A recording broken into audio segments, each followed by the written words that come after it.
Okay, hi YouTube. I just got back from the movie The Social Network, and I thought it might be wise to do a review of it sooner than later.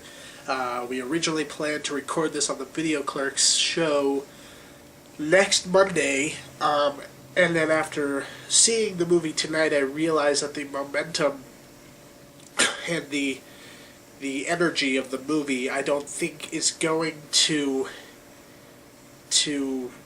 be as relevant that far along. So I decided to do the review tonight, right after I saw it, first weekend while it's still fresh in my head, and that's what you are here to see.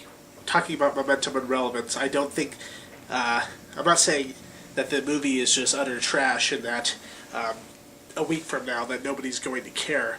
What I mean is that every reviewer out there in the YouTubeverse is probably going to be fawning over this movie because this movie's actually really, really good and really interesting, and I think everything that there is to say and to be said about the movie is going to be said before our original intended review for it. So I'm just going to hurry up and spit all those things out there, and hopefully I have something original to say about this movie that hasn't already been put on Rotten Tomatoes. Now, you may have seen some kind of marketing campaigns for this, either on Facebook or Google or any of those websites that are somewhat related to Facebook.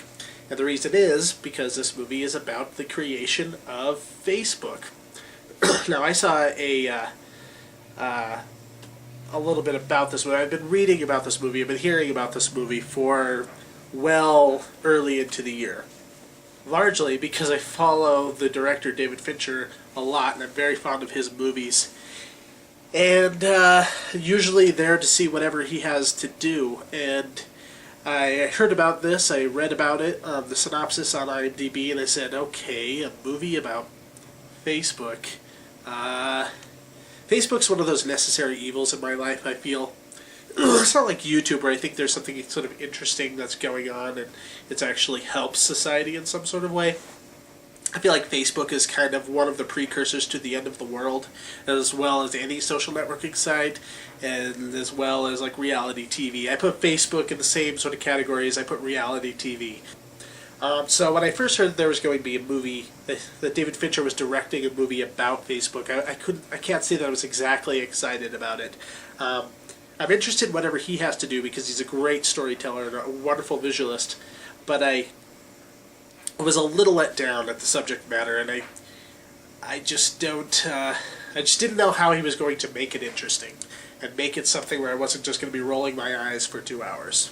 And I'm here to say that I wasn't. I was actually very impressed with this movie and I liked it a lot. So the movie starts out with Jesse Eisenberg playing the co-creator of Facebook, named Mark Zuckerberg, and his best friend is played by Andrew Garfield, who some of you might know is going to be taking up the new Spider-Man mantle in the reboot.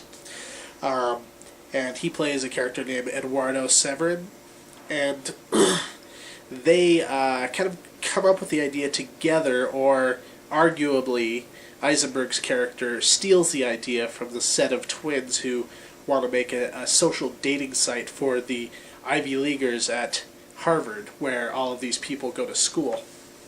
And Eisenberg kind of plays this genius, this kind of not an idiot savant exactly. He's more self-aware, but he doesn't exactly have a lot of social graces. He's one of those Harvard guys. If you've seen a lot of movies about that, and kind of like some of the kids that they make fun of in Good Will Hunting. But they know they're smarter than everyone else. They know that they're privileged, and they kind of revel in that. And that's sort of the kind of character that Eisenberg and a lot of these other kind of characters play. They have this kind of smug, upper class sort of attitude, and Zuckerberg kind of goes from there, and he's kind of a genius, so he's thinking a million miles a minute, and he knows everything he wants to do 5 steps ahead, and he's kind of leaving all of these other people in the dust, and he makes a lot of unethical choices, and he makes a lot of interesting character moves at the expense of his so-called friends. About midway through the movie, they introduce the character of Sean Parker, the creator of Napster, who decides he wants to put in his 2 cents into the creation of the website because he sees its potential as well. Sort of on the opposite sides of the spectrum from the Mark Zuckerberg character that Eisenberg plays, we have the Andrew Garfield character, Eduardo, who plays sort of the angel on his shoulder, and the Justin Timberlake character, Sean Parker, playing the devil on his shoulder, and he has these 2 pulling influences, and it's all about what kind of decisions does he want to make, what kind of businessman does he want to be. And Zuckerberg never really makes a decision. He's always sort of stuck somewhere in the middle, and he's so far removed in his own mind that he never can quite balance these 2 things, these ethics versus ideas and business. So it's a very interesting movie, and it's very, very, very well told, and I was really surprised on how much I really did like the movie. The movie's told mostly in flashback. Takes place within this sort of a small settlement room where these people are lawyers kind of arguing with each other and stuff like that, and then it goes back in scene to show what's going on. And I think the structure of the movie is one of the most interesting things about it, and what keeps it from just being a boring biopic. There's the structure of it, knowing what's already happened and wondering how it gets there, is sort of the interesting tension of the movie.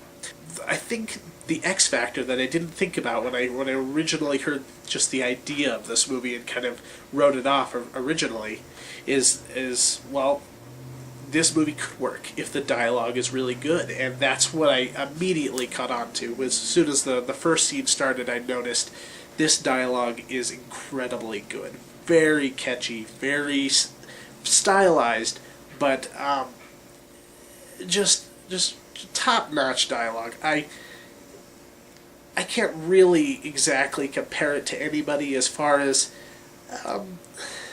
maybe kind of Billy Wilder-esque sort of dialogue, and the script is written by Aaron Sorkin, who did the TV shows The West Wing and Sports Night, which I'm a big fan of. And so if you kind of have an idea of how the way he likes to write characters and the way he likes to write dialogue, then you sort of know the sort of smart sort of dialogue that he likes to do, and these actors deliver it very, very well. So right here in this video, I'm going to predict 3 Oscar noms. Oscar nom Best Picture. I'd be a little surprised. The season hasn't really started, and I know there's going to be a lot of these no-name movies that come out of nowhere and get all the nominations. But I really think this is the first real contender we've seen, at least since Inception. And I think we're going to see an Oscar nomination for Eisenberg, because he really just plays this character very wonderfully. There's layers there. And if you've seen Eisenberg in Adventureland and Zombieland, and you kind of think of him as, you kind of wrote him off as being a slightly more neurotic version of Michael Cera, see this movie. There's a different side of him in this movie. He has a different kind of range than Michael Cera. I'm not saying he's better or worse than Michael Cera. I'm saying I don't think Michael Cera could have done this movie. I don't think he could have played this character in the same way. There's this undercurrent just below the surface of his character where there's a lot of tension and interesting character dilemma that's going on that he plays very, very subtly, and I really liked his performance. And I think Aaron Sorkin is going to get a nomination for Best Adapted Screenplay. Also, the direction of this movie is incredible. Already being a fan of David Fincher, I knew sort of what to expect, the way he likes to do lighting and the way he likes to do set design, and the way he carries a story and the way he tells a story, and all of those things you expect from Fincher is presented in this movie, and very, very well. I think this is probably his best movie, maybe since Fight Club. at least as good as Zodiac. It's really kind of hard for me to say that. They're pretty much neck to neck, Zodiac and this movie. And the score, actually, is really interesting. It was done by Trent Reznor of Nine Inch Nails. And it's a very interesting score. It sounds like it doesn't sound like it's not as heavy or as aggressive as Nine Inch Nails, but if you've heard some of Trent Reznor's more experimental stuff, his more soundscapes, mood, atmosphere sort of music that he does, some of the in between tracks in the Nine Inch Nails albums, then you sort of know where he likes to go sometimes musically, and it fits the tone and the technological aspect of the movie really, really well. And I was telling my friend on the way back from the movie, it reminded me a lot of Greenwood's score for There Will Be Blood, and the way he kind of brings these untraditional sort of experimental sounds and moods and stuff into the soundtrack that a regular orchestra would not present in the same way. So that was definitely something worth mentioning in the movie.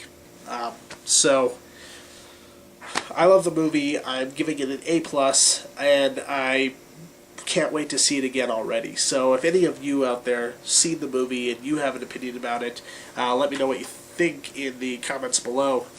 And we will see you sometime next week. Bye.